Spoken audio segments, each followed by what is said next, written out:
Hi, I'm Dana Brown. I'm the Dean of the Sprott School of Business at Carleton University. Like many people around the world, I'm working from home now, from my basement, and my sector, my job, and my personal life have changed dramatically as a result of the efforts to contain COVID-19. My main sentiment at the moment, though, is gratitude for the fact that my family, my close friends, my colleagues, and I are all healthy and we are remaining in good spirits. Yet the losses, the regrets, the poor conditions that many in our global society are facing as a result of this crisis weighs heavily on me, and I worry about what the future will hold. I'm an optimist though, and I'm eager to look at this moment in our history when the time we have for introspection, for reflection, and for new understandings of one another might create the conditions to make positive change in this world. When we emerge from this crisis, there's certainly a lot that we'll want to recover and rebuild in our lives. Depending on our position in the world, it's reasonable to aspire for things to be the same as they were before. The kids will go to school, have some time for meals out, they'll commute to work, enjoy the company of friends and our colleagues, and even occasionally travel. Yet, even for many of us who might look forward to that kind of reintegration, this crisis is challenging us to think differently about the patterns of our lives and what we accept or ignore about the issues in the world around us, such as inequality, climate change, relations between people and countries. I wonder if the time to think more about these issues will change our behaviors as citizens and as consumers. Will we create new habits during self-isolation that we'll wish to keep, such as cooking at home, gardening, enjoying different forms of culture and entertainment? Will we place a higher value on professions such as nursing, cleaning, teaching, retail workers, and community groups? I know myself with 3 children at home, I realize now that teachers should be earning millions.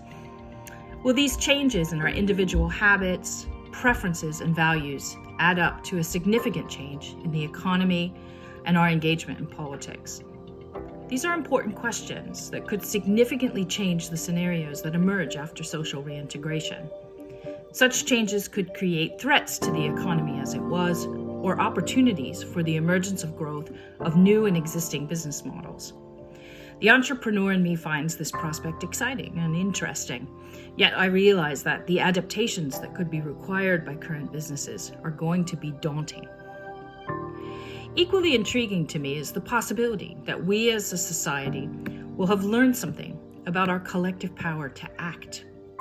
During this crisis, we have in Canada been able to find beds for homeless populations. We found ways to increase food supplies for the hungry and to take care of the sick. We've become in some ways self-sufficient.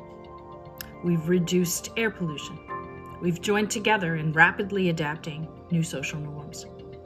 What else could we do if we put our collective minds together?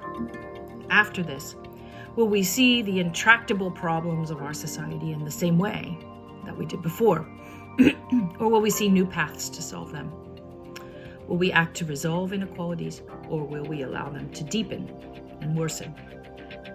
As we think about ourselves in this world, we might also have different perspectives. COVID-19 has been a global crisis. It has brought starkly to light the costs and benefits of interconnectedness in our world. We've seen a virus spreading.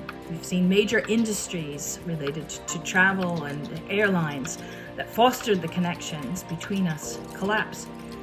Yet we've seen scientific innovations being shared and built upon. We've also noticed who we are, that our diversity is in so many ways a strength, especially as we take note of the role that immigrants and others are playing in our societies to keep us safe and together at this time. What are we going to do with all of this insight after the crisis is over? This series of videos commissioned by the Sprott School of Business is intended to bring together voices in our local and global communities that contemplate some of these questions and how they impact our future. The idea is to help inform our businesses, our communities, and our governments to respond to the post-COVID reality but more importantly, to shape that world in a way that makes it a better place for all of us. I really look forward to hearing your insights. Thank you.